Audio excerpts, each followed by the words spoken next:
Okay, what if I told you that the American government might be operating under a continuous 90-year-long state of national emergency? I know, it sounds like the plot of a political thriller, but according to the legal sources we're digging into today, it's a documented reality. So, how on earth could that be possible? Let's start at the beginning. Right. To really get what happened, we first have to establish how we think the US government is supposed to work. This is the baseline, the foundation that we all pretty much learn in civics class. So, this is the core idea, right? A system of checks and balances, where the Constitution is the supreme law. Period. It governs all branches equally all the time. It's the bedrock of the entire system. Feels pretty solid, doesn't it? Well, what if that bedrock isn't nearly as solid as we think?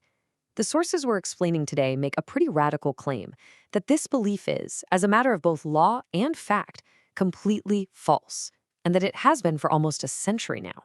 So where did this all start?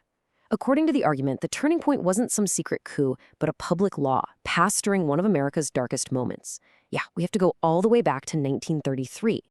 So let's set the stage a little. Back in 1917, during World War I, Congress passed something called the Trading with the Enemy Act. It gave the president some truly extraordinary powers, but, and this is key, only during time of war. Then, bam, the Great Depression hits. This is a massive national crisis, but it's not war, it's economic collapse. And that crisis is what led directly to the Emergency Banking Act in 1933. Now this is where it all changes. The original law was very specific, during time of war.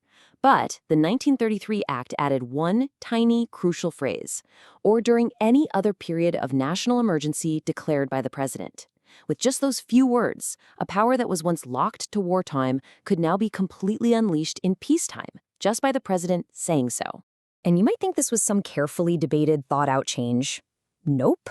The historical record shows it was absolute chaos.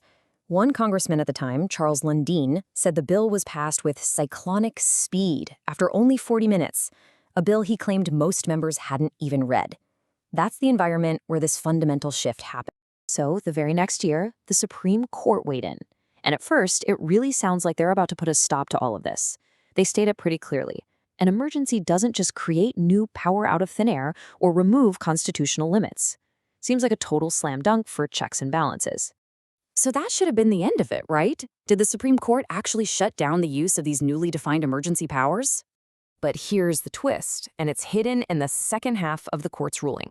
While an emergency doesn't create new power, the court said it can provide the occasion for the exercise of power that's already on the books.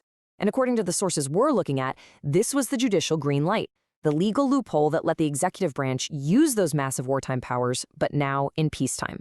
So the door was officially opened. Now let's fast forward 40 years to 1973. For decades, the consequences of that 1933 decision were just building in the background. And finally, Congress itself decided to investigate just what kind of power it had actually created. The Senate committee looking into this whole thing came back with a number, 470. So what is that? Well, that's the number of federal laws they found that could be instantly activated by a president just by declaring a national emergency. 470. The committee's official report was, frankly, stunning. It concluded that, legally, a national emergency had been going on continuously since 1933. And those 470 laws, affecting pretty much every aspect of American life, were still active and on the books.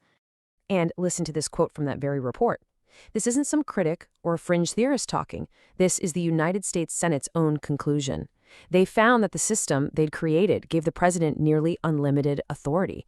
I mean, that's the ultimate smoking gun in this whole legal argument. So, faced with their own shocking report, Congress obviously knew it had to do something. They set out to pass a law to try and reclaim their constitutional authority and end this, permanent state of emergency. And that law was the National Emergencies Act of 1976. The purpose was pretty simple on the surface. End the old, ongoing emergencies from 1933 and the 50s and 70s, and then create a really clear, formal process for any future emergencies with congressional oversight. It was absolutely supposed to be the fix. But, and this is a huge but, as our sources argue, there was a critical exception buried in the law. Think of it like this. The 1976 Act did some pruning.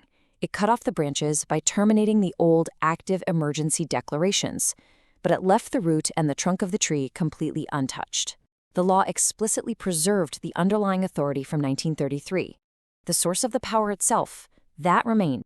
So, what does this all add up to?